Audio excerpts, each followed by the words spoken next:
Tangu niwe katika hii kalia ya saikolojia kama counselor au mshauri wa kisaikolojia na afya ya akili, nimegundua kwamba watu wengi sana wana mambo mengi sana katika maisha yao, wanapitia changamoto nyingi sana, lakini hawana mtu wa kumwambia, mtu sahihi wa kumwambia shida zao au changamoto wanazopitia.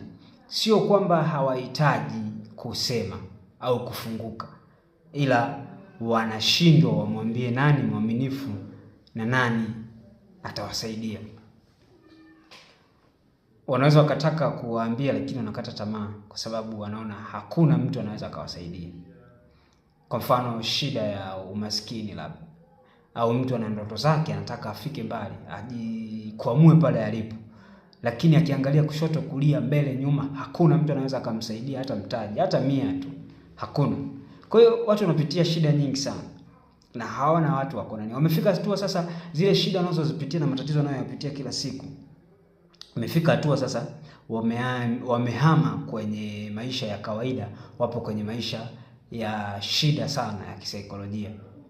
Wana uoga uliopitiliza, wana msongo wa mawazo, wanasonona, mwisho wa siku wanakosa usingizi, hawalali, hawana raha, wanakosa appetite ya kula.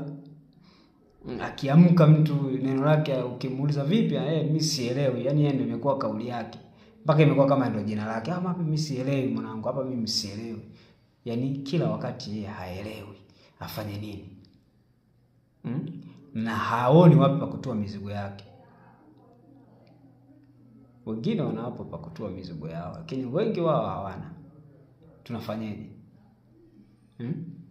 Tunafanyaje? Mimi ni mtaalamu wako wa saikolojia na afya ya akili, David Mongama. Nakuuliza kwa